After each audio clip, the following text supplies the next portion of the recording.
Hello, everybody.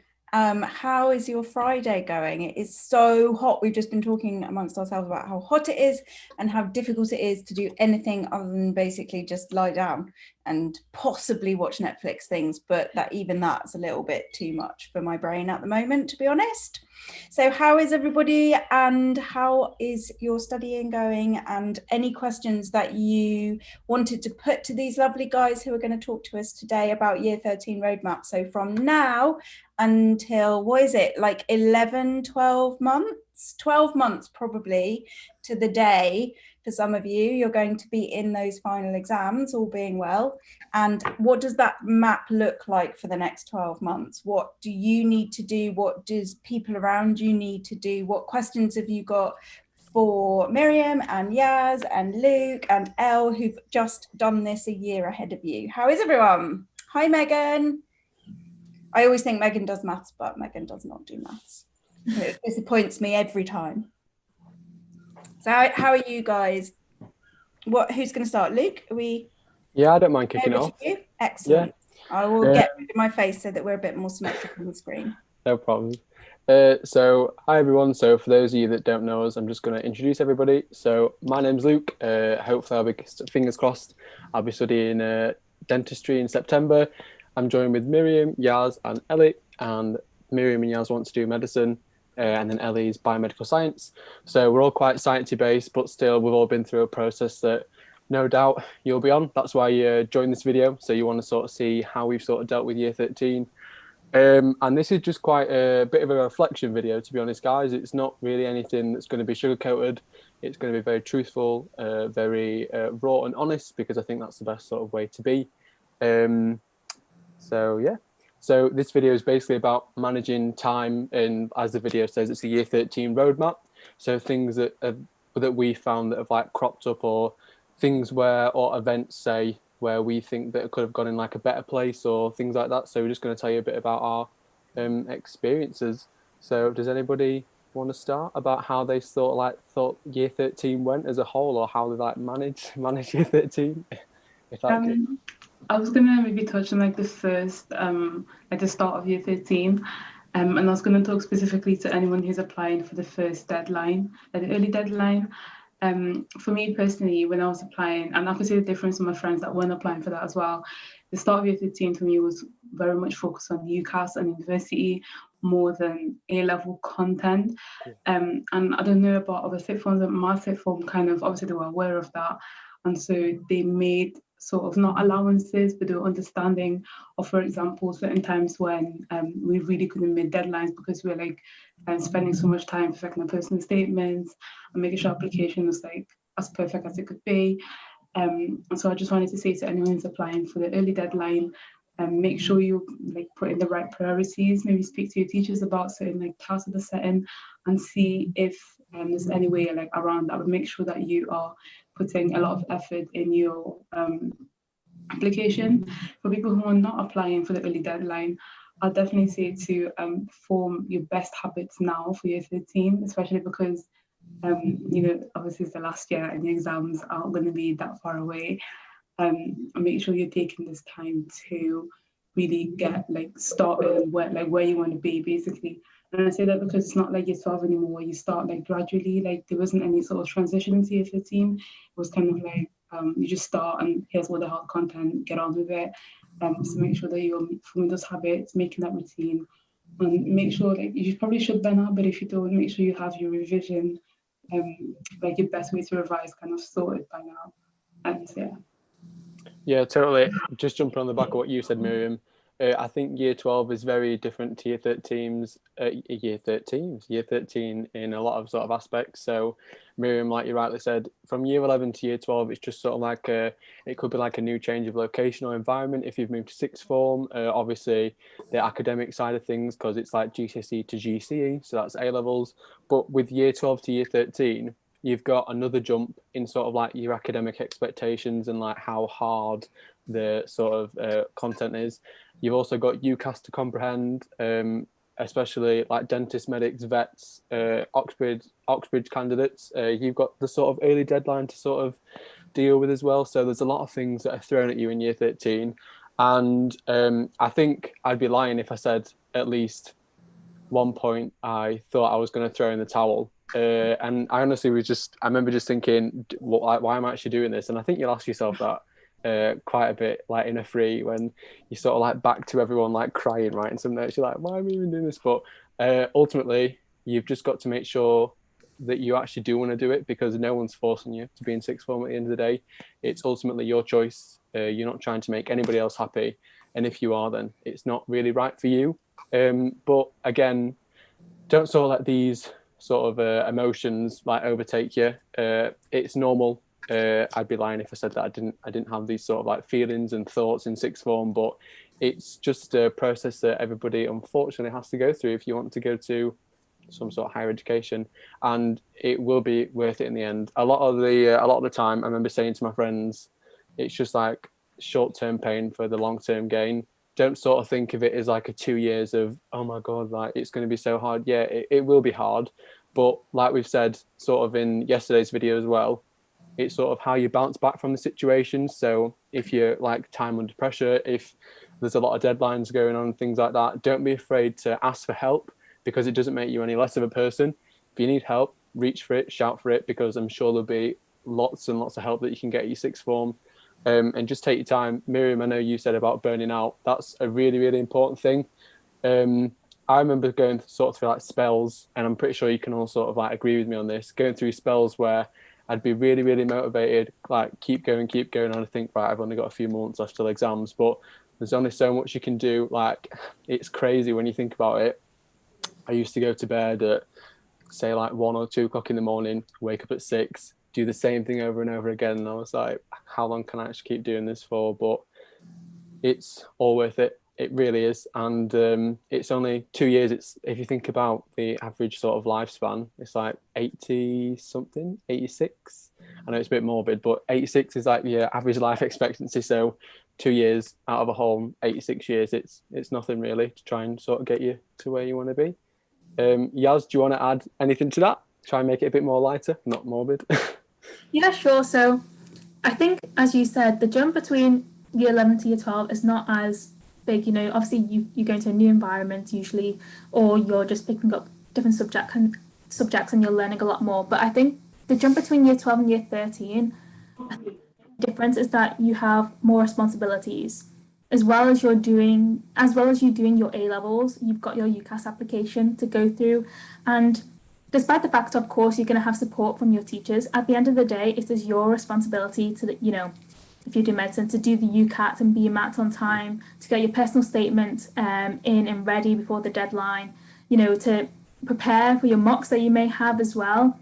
So I think there is that element of increased responsibility that you have, but I think if you're really determined to do the subject that you want to do, you're going to take on that responsibility very well. There's definitely an element of, you know, balancing your time, especially at the beginning of year 13, because of course you've got your UCAS application as mentioned before. And I think, as one of you mentioned before, I can't exactly remember who, but you've got to prioritize at the same time. So, you know, at the beginning of year 13, especially if you're an early applicant, your main priority is getting your personal statement in and getting all your, you know, if you've got to do admission tests, getting those registrations through. The teachers will understand if you haven't done as well in a mock as you usually do, if you're unable to hand in a homework for a deadline, they'll understand, because they appreciate that your UCAS application is vitally important for you to progress into higher education.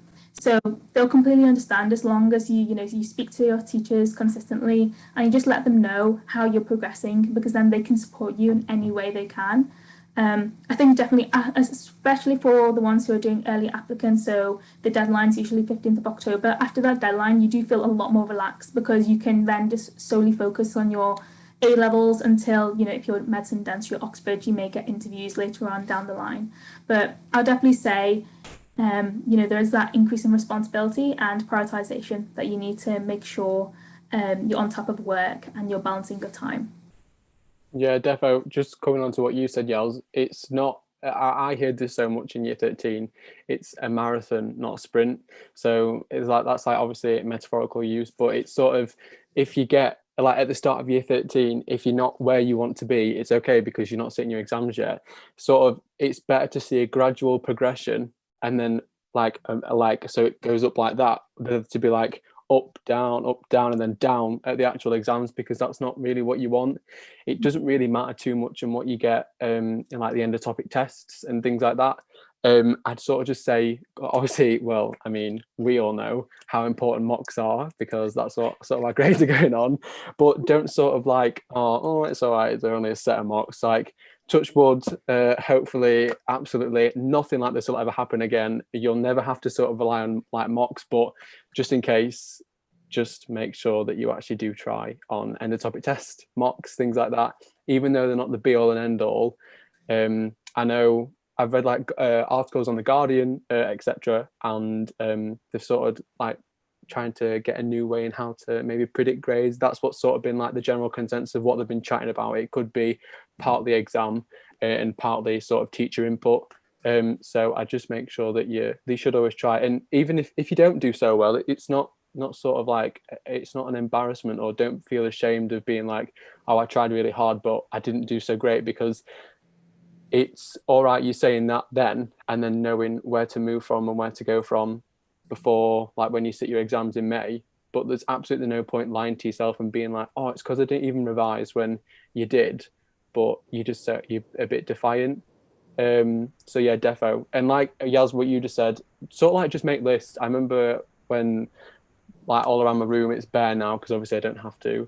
There was just like lists on lists on lists, and I was like, right, tick or cross off, tick, cross off. And when you used to see like a visual representation of what you've done, and then like screw it up or rip it up into 1,000 pieces and like burn it or bin it or whatever, it was just nice to think, oh, okay, that's something that I've done, crossed off, and now on to the next one. So make sure you just sort of, like what we've all said, prioritize. I think this comes to what both Zach and Megan in the comments were talking about. One of the things that they find really difficult, that they're interested to know what your guys' take on it, was that time, like you say, prioritization and time management. Like, is the best thing to do to make yourself a really rigid plan? If so, how many hours a day should it be? And how do you know when you're doing enough? And how do you stick to your plan? And what happens with those feelings of like frustration and worry when you don't stick to your plan? What's your take on that? Elle, were you a really organized studier and had a really strict routine, or were you more of a ad hoc, do some each evening? I'd say I never had a set timetable ever in my entire like academic career. I've always gone off checklists. So instead of saying I need every single Tuesday I'm going to do biology, then the Wednesday I'm going to do chemistry, and then on the Friday I'll do psychology. Instead, I'll do like pick something in the morning or at the weekend of what to cover in that day or in them sets of days, and cross it off when I've finished each one. Instead of saying I need to do biology between 4 p.m. and 6 p.m. after college, I'll just say I need to do these certain topics and give myself the time to do it in, instead of, because I feel like if I was to go over that amount of time or not finish it, I'd feel sort of like I blame myself. And I don't think you should do that. As long as you're doing the work and you're getting it done at the end of the day, it doesn't need to be done like in 2 hours just because everybody else in your class manages to do it in them 2 hours. Yeah, totally. Do any of you guys have a like set timetable that you followed? I don't personally know. For me personally, I'm the exact opposite. So I always had like a complete set timetable, but I did use checklists as well. So the way I kind of organized mine was, I would set like the total amount of hours I wanted to do in a week for each subject, and then maybe say like, I don't know, on Monday. So for example, I know that on Monday I had so many hours of chemistry, so I wouldn't revise chemistry on Monday because I've gone through so many hours of it. And on Thursday, I had a lot of maths, so I wouldn't do any maths on Thursday. And then instead, I would focus a lot on biology and chemistry. But then I also had a checklist of things that I had to do for each subject. So for example, say I have a free, on Thursday, I have an hour free, and I had like all this biology stuff to do. And I'd be like, okay, I'm going to work on gas exchange for biology today and do that. And then maybe on Monday, I have some free time. Oh yeah, I need to do integration by substitution for maths. And so that's kind of how I did mine. So it was very rigid in the sense that I knew exactly when I'd be doing what subject, but I was relaxed in what I would do for that subject as long as I was getting from a checklist. So that's kind of how I organised mine. I don't know about you, Yaz. Yeah, so for me, I don't really use timetables because I think the problem sometimes with timetables is, especially if you're quite a busy person, you could have things that just come on the spot, any events that you need to go to that you haven't planned out on your timetable. So I found that when I tried to do any timetables, it just wouldn't work out at the end because I'd have something that's come on. So for me, I preferred like to-do list checklists. So I'd write down everything that I needed to do and then I'd prioritize. So let's say I needed to do a psychology homework. I'll put that as number 1 first, number 2, and then do it that way. And also what I would suggest you doing is try to figure out how long a task usually takes you. So for example, let's say you want to revise a topic, let's say in psychology. If you know from before, like previously, like that topic is taking you an hour to revise, write that down somewhere. So then when you've got your like to-do list and you see like a action where you have to revise a certain topic, you know it's going to take you roughly an hour.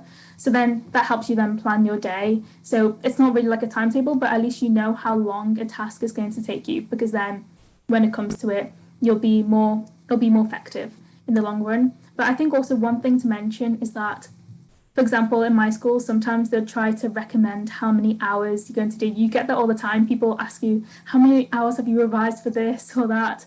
And the thing is, it's individual to you. You know, you get those people, especially on YouTube, you get study tubers who say they revise like 14 hours a day or something ridiculous like that. But it's not about the quantity, how many hours you revise. It's about the quality. Was your work effective? Because they could have been, your friends could be revising for 6 hours, 8 hours, however long, but they may not have been as effective. They may have just done like colouring or just like highlighting notes, something as like not passive.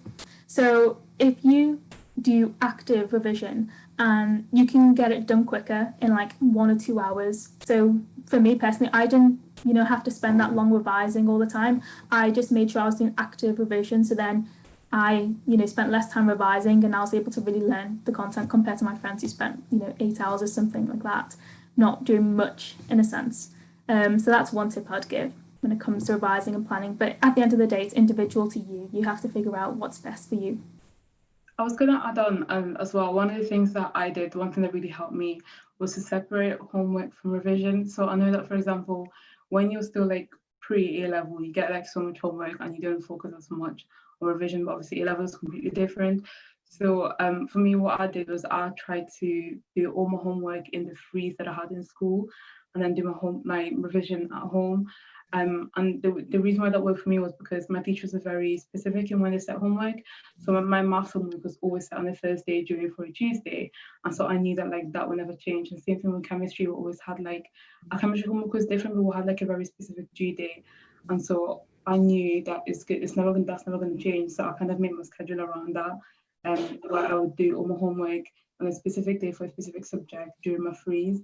And then that kind of gives you a bit more freedom as well with your revision in case like what Yaz was saying about things coming up that maybe you haven't planned for, or just like last minute things that you can't do. I was able to get around that because doing all my homework on like in my freeze meant that I'd done all the required work. And so I can move around my revision to say, for example, I had planned to do a biology paper on a Saturday, and then something came up. I could still do that biology paper on like a Sunday morning or something like that. And so I think maybe working out when you do homework and when you do revision can be quite helpful depending on what kind of homework you get as well. Yeah. Defo, I just want to sort of add that the only, like, I personally never used to use a timetable. Like Yaz and Elliot, I was quite similar to you, so I used to do checklists because the only problem I used to find with timetables is that if I didn't do something, I'd really get like sort of like hung up over it, and I'd be like, oh my god, I haven't done that, I need to do that, and you just sort of feel a lot more sort of build up of pressure, and then that's when I'd be staying up to like stupid o'clock in the morning, probably not even taking in half of it, but I'd be like, oh, at least can tick it off and then like scrumple this thingy up. But I definitely just sort of, and like this is such a shameless plug, but like I honestly have no care, but that's why using tailored tutors for me was like essential. Like these videos, and I think I did a video on my Instagram before, took about one of these teachers. She was like a supply because we had some issues with our biology teachers, and I wasn't going to use that excuse. I wasn't going to sort of moan and say, oh, well, it's because I've got a supply teacher, so not why I'm doing very well or something like that. Take matters in your own hands, because you are a young adult at the end of the day, and you are sort of responsible for your success. You are responsible for your sort of capability, as well as obviously external factors such as teachers. But if you want it that bad, you work for it. So, and that's exactly what I did. So I think a teacher, she took like 8 lessons to do something really, really stupid. It was like the start of like photosynthesis. I remember it took me about an hour and a half, 2 hours on tailored tutors. And yeah, I was coming back to what you said, active recall will be your best friend. Ellie, I was so proud when you bought a whiteboard, when I mentioned about whiteboards and you was like, oh, Luke, I was like, yes, I've converted somebody to a whiteboard. I just used to get huge whiteboards. If you follow me on Instagram, I'm sure you've seen it. I used to run away from my friends and like find spare classrooms, and I'd be like, can't talk to anybody. I need to write out all this. And I just it was like a memory game. But then the only problem is I used to sort of go with a technique about learning the content, seeing if I can actually remember the content, and then applying it to exam questions and like actual exams, because so many people's downfall is knowing the content word for word, and obviously there's nothing wrong with that if it's definitions, etc. However, the only thing with A levels is that it's not sort of a memory test as much as GCSE. Parts of it obviously is, but part of it is more to do with application. And I think one of you said it earlier, I think as you said it, like when your friends would say that they do like 6, 7, 8 hours. Okay, but really how many of those hours were effective? Because it's all right if somebody asks you to gloat like, oh yeah, I did about 8 hours last night. Well, how much of that 8 hours can you remember? I'd rather do 1 to 2 hours, which are actually effective, than just sort of like sit there aimlessly in a chair, spinning around being like, what am I actually doing? So yeah, definitely. I just think stay, as cringy as it sounds, just stay in your own lane. Don't focus on what anybody else is doing, because it's just all to do with you. It's at the end of the day, they're going to be your results. It's sort of like your pathway that you want to follow, nobody else's. So in a selfish sort of way, don't feel bad if you sort of isolate off from your friends in year 13. I know I did a bit, and not in like a terrible way. I just sort of needed to prioritize really what mattered to me most, and I knew that I'd probably have more fun if I got into the university that I wanted, and I could be like, oh yeah, you can come see me, instead of not being happy. But if that sort of makes any sense, I know it sounds quite cynical, but it's just sort of, I know I mentioned it before, but just prioritizing what you actually want, and how bad you want it, I suppose. I'm going off the back of what you just said there as well, Luke. I did like basically, sorry, I made this mistake at the start of like year 12 of revising the exact same way for all 3 of my subjects. And so the problem that really affected my maths, because for me, maths is like the way my brain worked, and maths is completely different than how it did in biology and chemistry. And so at the start of year 12, I would spend so much time making all this like maths flashcards and stuff, and it just didn't help at all, because that's just not how I learned. And then when I started using like tailored tutors, and basically what I would do is I would like watch the videos and understand. I'll probably watch more of the videos on the topics I was struggling on rather than ones that I knew already, and then go straight to the paper and do that instead, rather than like making all these flashcards. And that really came in useful when we got into like differentiation and integration, which I know a lot of year 15 maths students just hate, and I do as well. But like that's where like my new method kind of worked, because I wasn't just sitting there writing all these things on differentiation, which was not going to help me. Instead, I kind of watched the video, just like really concise and really helpful, and just got like straight to the point of like all the different rules and like how you go about it, and just jump straight into exam questions and keep doing them so you get them right.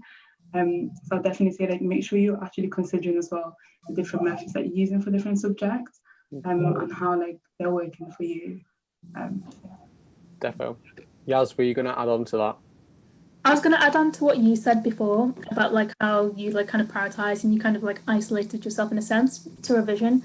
The thing is as well with that point, like you're going to see your friends after the exams are over, you know. So what kind of helped me to like kind of motivate me to continue my revision is that I like planned meetups in the summer. Well, of course, like now COVID, we can't really meet many people, but I had planned like meetups with my friends and everything like that, and just events to get me excited. So when I was doing this work, I knew, you know, the end goal would be that I would be doing well in my exams, and then I have like a little treat to see, like, spend time with my friends, like the time that I might have missed during my A levels while revising. So that is like a good tip you can do as well. Just like plan little treats, even like, you know, during year 13. There's no harm, you know, like during the Christmas term. Hopefully the pandemic will be over by then. But during the Christmas term, you know, of course, you're going to be revising for your mocks hopefully in January. But, you know, there's no harm just going out with your friend for like a tea, because that allows you to relax. And I guess it gets you refocused. So, you know, when you come back to doing your revision, you feel like, yeah, so I had my treat before. Now I'm motivated to continue revising again, because I want to keep doing things like that. I want to, you know, in the future, meet up my friends and get really good results, if you get what I mean. So that's like another tip I'd say when it comes to that point that you mentioned before. Defo. Elliot, I'm going to come to you because I know that you're in like a similar sort of situation to me. So I know I had a part-time job throughout year 13. And I know you also have a part-time job. Did you feel like that sort of helped to sort of like refresh and like reset you, and like as well as earning a bit of money? Because I personally felt that having my part-time job, it was a bit of a breakaway and an escape from everything. And I feel like it's a bit of a common misconception that all you have to do is like study hard, when really it's about studying smart. So did you actually think that your job, like your part-time job, helped you out in a sort of way of like being able to just sort of step back from it all? Yeah, definitely. It was like a completely different bubble that I entered, because before I had my part-time job, I was volunteering on weekends anyway to just take a break from the whole academic side of life, and I could just like clear my mind out of all the biology and chemistry and just talk to normal everyday people and like see what other people's lives are like who've already been through studying, and they've got a wage now and they can come into a shop and buy stuff. Yeah. It was just very chill. I didn't really find it that much pressure, but obviously don't do too many hours. You shouldn't be working every single night after college. You should just be like working like every like weekend on a couple of hours a week instead of 24 hours in an entire week when you should be doing homework or revising. Yeah, defo. I just think it's like important to just give yourself a bit of you time, and I think that's what, after sort of all this, and I think you guys will probably understand this, I always wished for all this time off, like we've had since March off. I always wished for all this time off, but in different circumstances. And it's sort of, when you get all this time off, you don't really know sort of what to do with yourself. So I'd just say, just keep yourself sort of active and ticking over, because you do miss it. Like you really do start to miss it after some things. And I'd just say that don't overwork yourself. Like all of us have come out the other end of it without doing exams, obviously, but all of us have come out the other end of it. And I can honestly, like hand on heart, say that I probably overdid myself, and that's why I probably burnt out sometimes. So just don't do it. If you want to take the night off, do it. Like, don't feel any sort of shame in it, because it's like, don't burn the candle at both ends.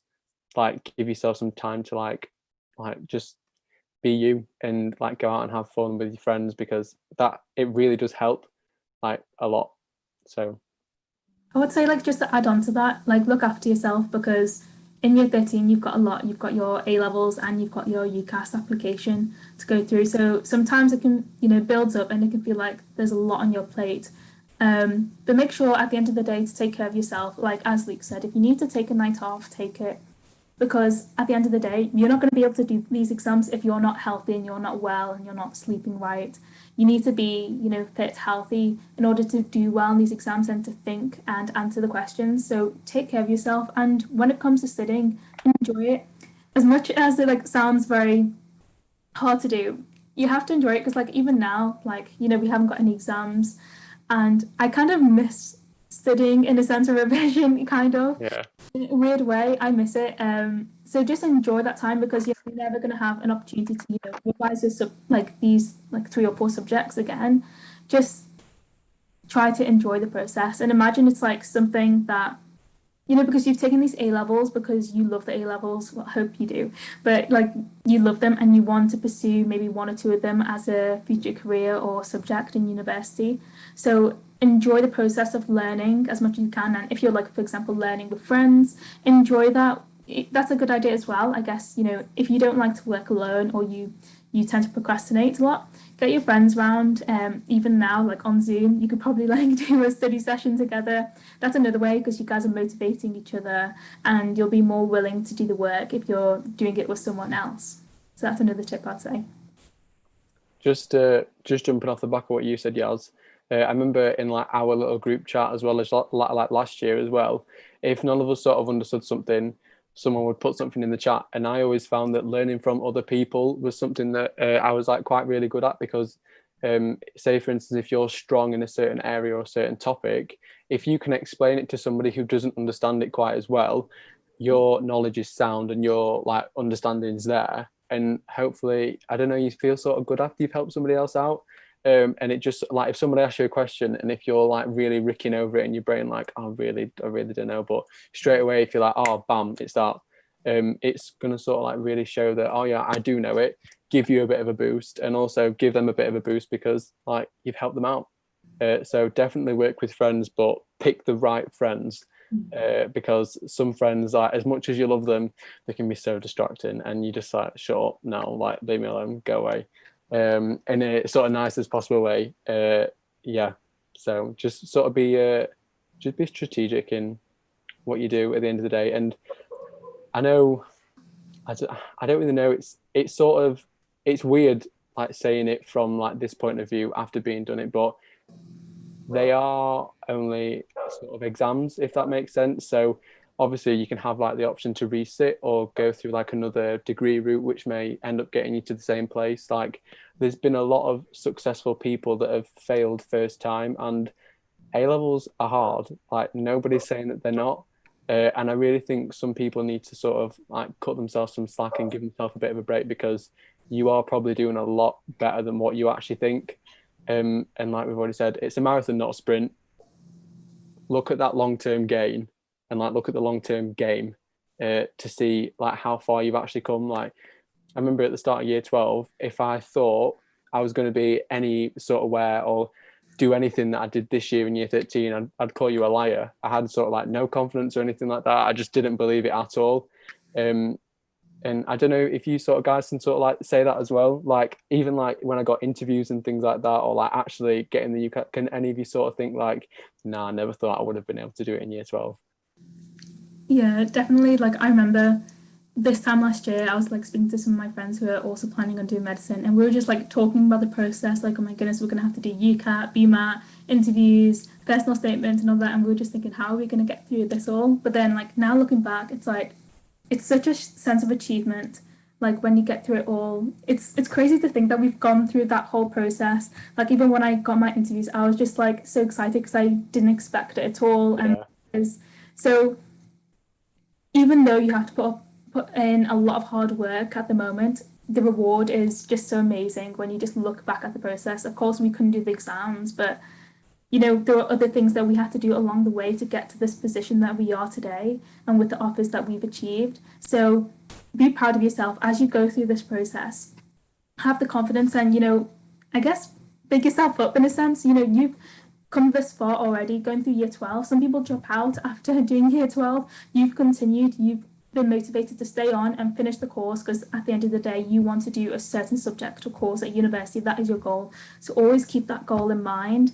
Whenever you're feeling, demotivated, you don't want to revise, have that goal in mind. Even I know some of my friends, they even myself, I put up like pictures of like the university that I wanted to go to or something like that, just to kind of motivate me, like, that's where I want to go in a couple of months' time. So that's like another way you can like motivate yourself. But just keep working, and the reward, you'll see it at the end. Especially when you get to the end of the process, you'll definitely see how much you've achieved this year. Yeah, totally. Ellie, have you got anything to sort of add on to that? Because I know, like I remember when you was talking about, I think you were umming and ahhing over like Manchester and like Edge Hill, and then you were like really surprised that you got your Manchester interview.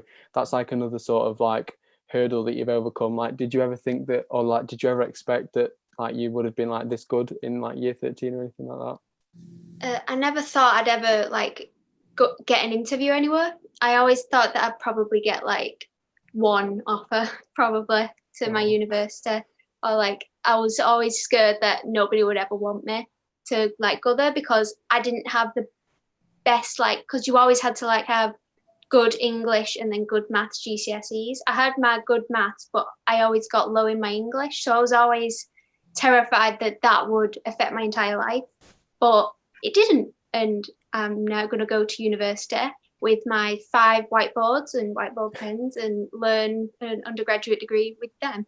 Yeah. Miriam, have you got anything else to add?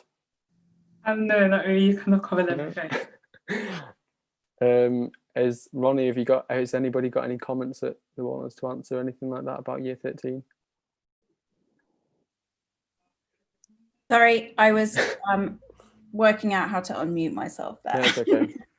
I think like that I was trying to jot down like the gold things that you guys were saying to put it together, and I just ended up just writing down everything you're saying, because it's just so important to convey these things that almost seem obvious, but when you're in the thick of studying and worrying and not being able to see the pathway that you're, kind of where you want to go, but it's not clear how to get there, and it looks like there are so many obstacles in the way, and it's easy to be really negative about yourself and think, well, I can't do that, that looks like something somebody else does, that's what successful people do, and I'm not successful. And I think one of the themes that was coming through with what people were talking about in the chat, and also what you guys were all saying, is the importance of being nice to yourself and saying, actually, well done me, actually, for all these things that I've achieved, and for even being in the position to even be asking these questions at the moment, and to like allow yourself that positivity when you do take these small steps forward, and acknowledging that it is really hard. It's not easy to get an A-level. It's not easy to get into medicine. It's not, and it's okay to be stressed, and it's okay to ask for help. And actually, that is how the most successful people become successful, is to ask for help a lot of the time. Yeah. I think the other thing that I wanted to sort of pull out in terms of importance for you year 12 students going into next year is that 2 things. One, you can take control and responsibility for your A-level, and that is actually important. Your exam is in 12 months, and the people who are going to be most successful in those 12 months and the next 18 months going forward are the students who are able to take some of that responsibility, at least some of it. Don't just rely on your teacher and become passive in that process. Take that responsibility, and it's your A-level. It's yours, and you've got 12 months, so you've got plenty of time to get on top of things, especially with support.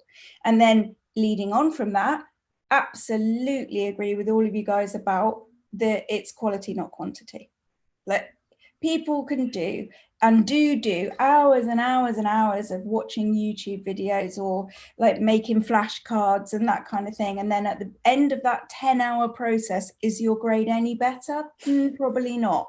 Or you can do one action hour, one 45-minute session, and then a break, and be up a grade just by picking the right sort of activities to do and making them active, not passive, in your revision. So yeah, loads of really I was just sitting here nodding like yes, and hoping that these messages are getting through to all of you year 12s who are watching. There's a few questions about the concerns about not getting in this year and what to do. I mean, obviously you didn't get to sit the exams, so you don't really like have that same thing that students normally have of like, I think they went well, I think I'm going to get in. Yeah. Do you feel worried, any of you, about that? Do you have friends who are making plans for just in case, or is it sort of like just going to deal with that when it happens in August? Yeah, like I've already made sort of like different arrangements if I don't sort of get into dentistry first time. So there's like multiple options that you could do. So I've applied to Edinburgh's clearing section, like an early clearing thingy, and I've also applied to Trinity College in Dublin. for like an early clearing thingy. But I'd sort of say that, like, I agree with you on it. It's sort of, with all the sort of like speculation that's going on with like the grades that's sort of being changed and things like that, like I fortunately did like quite well in my mock, so hopefully I'd like to say that I'd be like sort of be able to get in first time, but I'm quite worried because you just don't know. Like, I honestly just don't know what could happen. It's sort of one of those things where it's everything's out of your control, and there's no point sitting here worrying about something when you can't actually do anything about it. Just cross the bridge when you come to it. You get what you get. Those grades that you get on that piece of paper, work with what you've got. You can't not work with what you haven't got, or you can't say to the person, oh yeah, but like what we were saying earlier, yeah, but I actually did really try hard. Yeah, you might have tried hard, but it's all about sort of, like we've already said, prioritizing and not working too hard and working a bit smarter. So yeah, what about you guys? Have any of you guys signed up for any sort of clearing or anything like that? I was planning to, but I haven't done that yet. But I am sort of looking at, other plans and like what would happen, if things didn't go to plan. But I haven't got anything definitive yet. I don't know about you,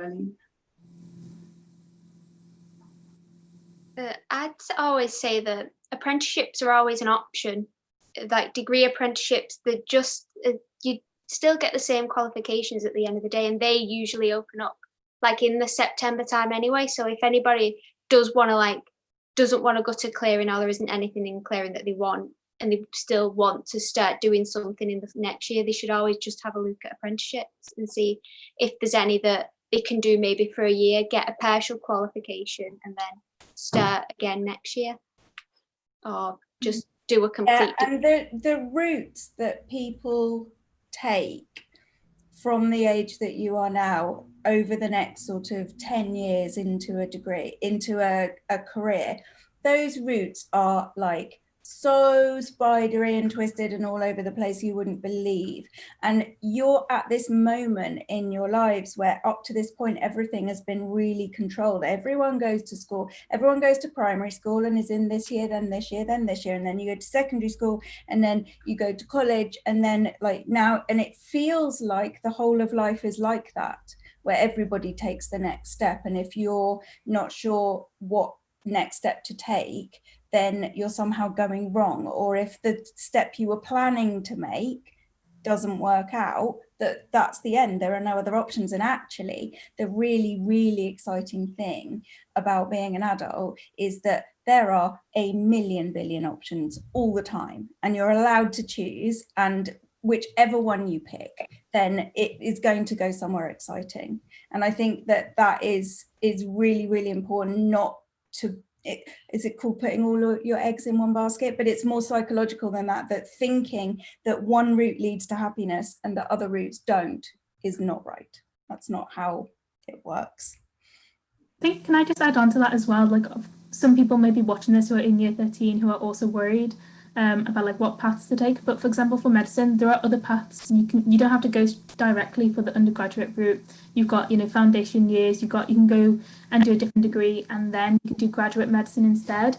And also, I would recommend you speak to your university about it. So if you are particularly worried that you're going to miss your offer by 1 or 2 grades, something like that, speak to your university and see how they're going to be dealing with it. So for example, for medicine, in universities that I've applied to, they've specified that, if you've missed your offer, they will consider you on an individual basis. And for example, if they require you to take the autumn exams, you don't have to do, the UCAT or the BMAT again, and you don't have to do the interviews. But obviously that varies between university and between course. So if you are particularly worried that, you're going to miss your offer, I'll just suggest speaking to your university and asking what the procedure for that specific course. Yeah, well, I think we can probably pull this together now. You've been amazing this week, everybody, and anybody watching now who hasn't seen the discussions that we had all through this week with the takeover, then I really recommend you go check out those recordings, because the advice is just gold, and coming from people who have just done this and literally just had these experiences, it is just the best possible advice. You've been absolutely amazing, guys. Thank you so much.